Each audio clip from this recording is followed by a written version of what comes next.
Assalamualaikum warahmatullahi wabarakatuh. Kembali lagi bersama saya Dwi Putri. Di video kali ini saya akan menjelaskan 4 tahapan penting dalam pelaksanaan bimbingan kelompok. Oh ya teman-teman, apakah kalian sudah mengetahui apa bimbingan kelompok itu sendiri? Bimbingan kelompok adalah salah satu bentuk usaha pemberian bantuan kepada orang-orang yang mempunyai masalah. Dalam pelaksanaan bimbingan kelompok terdapat 8-10 anggota kelompok dan terdapat 1 pembimbing kelompok. Dalam 4 tahapan bimbingan kelompok tersebut antara lain 1. Tahap pembentukan, 2. Tahap peralihan, 3. Tahap pembahasan, dan yang terakhir tahap pengakhiran. Saya jelaskan satu-satu ya teman-teman. Berdasarkan buku Konsep Dasar Bimbingan Kelompok oleh Dra. H. Siti Hartina DSMM, beliau juga selaku dosen BK di Universitas Pancasakti Tegal. Di dalam buku tersebut terdapat 4 tahapan dalam pelaksanaan bimbingan kelompok, antara lain 1. Tahap pembentukan. Dalam tahap pembentukan terdapat poin-poin penting seperti tahap pengenalan dan pengungkapan tujuan, merupakan tahap pengenalan dan tahap perlibatan diri atau memasukkan diri ke dalam kehidupan suatu kelompok. Yang kedua, terbangunnya kebersamaan, yaitu suasana di mana para anggota kelompoknya belum merasakan adanya keterikatan di dalam kelompok. Yang ketiga, adanya keaktifan pemimpin kelompok seperti penjelasan tentang tujuan kegiatan, penumbuhan rasa saling mengenal antar anggota, penumbuhan sikap saling mempercayai dan saling menerima, dan dimulainya pembahasan tingkah laku dan suasana perasaan dalam kelompok. Yang keempat, beberapa teknis dalam tahapan awal seperti teknis pertanyaan dan jawaban, teknis perasaan dan tanggapan, dan teknis permainan kelompok. Yang kelima, pola keseluruhan. Adanya rangsangan dari anggota kelompok agar mereka dapat menggali diri dan perasaannya, yang mungkin akan menjadi pokok pembahasan di selanjutnya. Yang kedua, adanya tahap peralihan. Di tahap peralihan seperti suasana kegiatan, pemimpin kelompok harus bisa menjelaskan apa yang akan dilakukan oleh para anggota kelompoknya, yaitu inti dari keseluruhan kegiatan.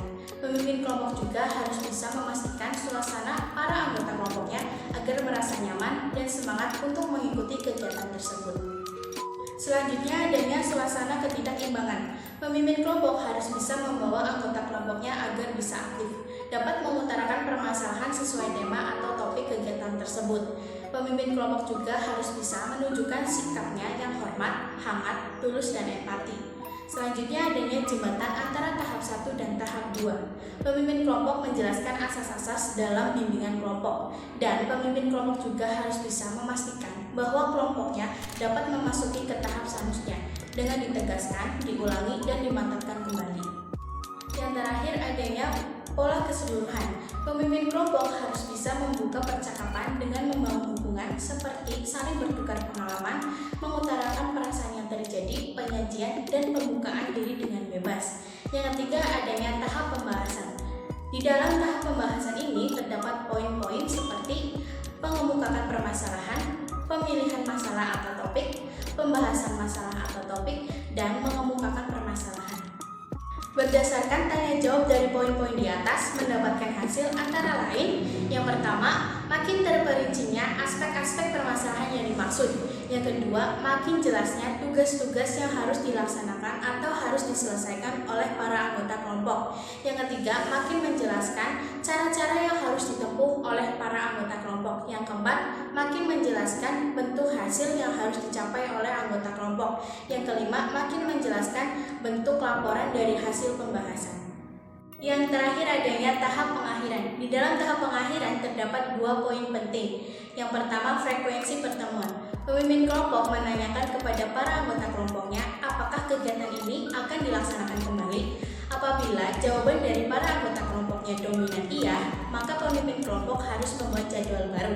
Tetapi apabila jawaban dominan tidak atau merasa cukup, maka tidak perlu membuat jadwal kembali untuk melakukan kegiatan ini.